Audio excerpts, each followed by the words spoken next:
Ayun, so good morning sa inyong lahat dyan mga kasalakot. So, konting update lang tayo dito sa farm, no? Ayan.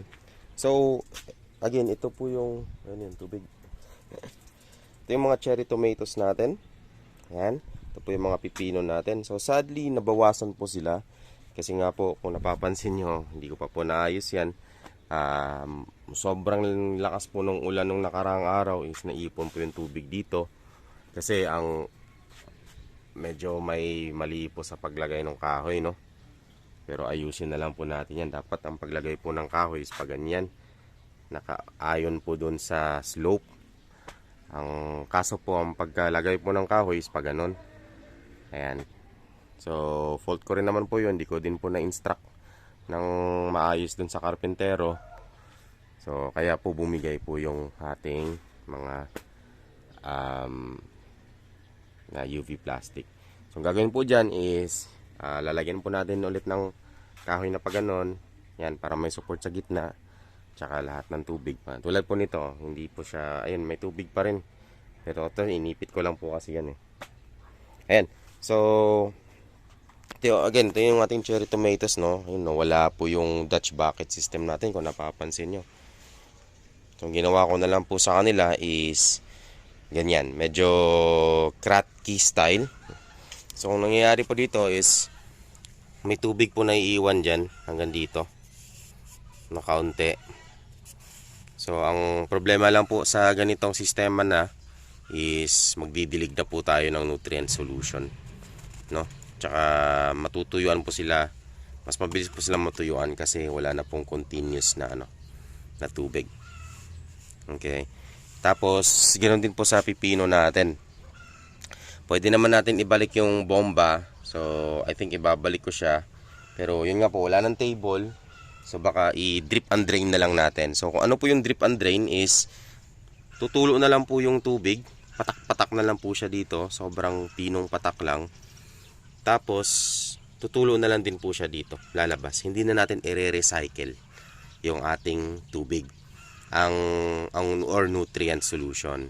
So, ang gagawin na natin is siguro dun sa bomba natin, meron tayong timer. Ang diskarte lang natin dun is papapatakan lang natin sila kada oras or every 2 hours na lang siguro. Okay, para tipidin tayo sa nutrients. Ayan, so sayang po, ang ganda po. Buti ito nakaligtas. So, ito yung magandang cherry tomatoes natin. Ayan. So, sa cucumber naman po natin, or sa pipino natin, actually, di ako sure kung alin dito ang Japanese cucumber. Tsaka yan po, kinakain yung dahon nitong mga to. Yan. So, thankfully, hindi naman po sila harmful sa ibang halaman. Sa pipino lang talaga sila yan malakas kumain. Chat, kung napapansin nyo po ito, may bago po tayong pinapaarawan na yan. Oh. Yan, kaganda no. Ayan oh. Okay. Ayan. Ganda. Ang ganda ng seedlings. Ayan, yung isa, possible pa lang. Kaya natin pinapaarawan. So, ito po ay kale. So, meron tayong red kale. Meron tayong curly na green kale. So, first time ko rin po sa totoo lang magtanim ng kale. Okay, pero ito po ay magandang isa po sa mga superfood si kale. So, marami po siyang nutrients saka vitamins na ibibigay sa ating katawan. Okay, so rich in vitamin K siya, kaya siguro tinawag siyang kale. Charot! So, vitamin kale, ganoon. So, rich in vitamin kale. So, kung napapansin nyo po yung combination natin lagi is meron tayong lettuce, no? So, ayan. Tapos meron tayong cherry tomatoes, meron tayong kale, meron tayong cucumber or pipino. Tapos, yun na din po yung combo natin sa sa salad natin, no. So, nagtanim po tayo nito para po may complementary tayo sa ating mga lettuce. Okay? At kung may mga visitation po tayo dito sa farm at may mga bunga na tong mga to, pwede din po natin silang bigyan ng kaunti, no? Para ipares sa kanilang salad. Okay. So, itong kale po is medyo lumalaki po ito, parang malilit na puno. Okay, parang tumutubo po siya na parang may stem. Okay, so kaya kung napapansin nyo, ang disenyo niya is kratky. So lalagyan po natin to ng tubig soon kapag meron na siyang, actually pwede na siyang lagyan ng tubig, no? Then ita-transition na lang natin siya sa nutrient solution kapag medyo nagkaroon na siya ng 4 na dahon or yung real leaf niya is lumalabas na. So ito naman is gagawin nating drip and drain. Okay? Tapos ito Kratky.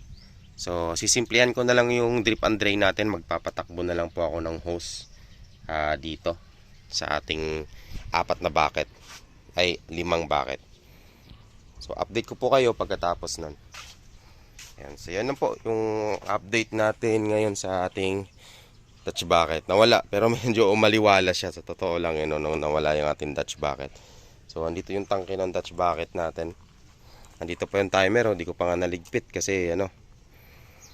Yun nga, nawawalan tayo ng oras. Ito pa yung lettuce. Tumalsik oh. So ito pong lettuce na to is ano, inuod po kasi ito kaya namin tinabi. Ayan, so dalawa na po yan. Ay, kaso tumalsik din po sila sa ano. Kasi meron pa tayong sobrang buckets dito na actually may mga tubig ito na nasira po ito. Nabali. Na siya po talaga yung nabagsakan ng ano, ng ulan. Pero magagamit po natin to. Pwede po natin i-set up na lang po yan dyan. Tapos lagyan ng mga pananim. Gagawin po natin silang rain gonna grow system. So ano po yung rain gonna grow system? So magtatanim po tayo ng mga halaman dyan. Parang semi-hydroponic po siya. Actually hydroponic pa rin po siya. Ang problema lang po is hindi natin siya patutubigan in a way na parang manumanuhin natin siya ba. Pero pwede siyang patubuin ng walang greenhouse. Open field lang po siya. Yan. Para lang tayo nagtanim sa paso.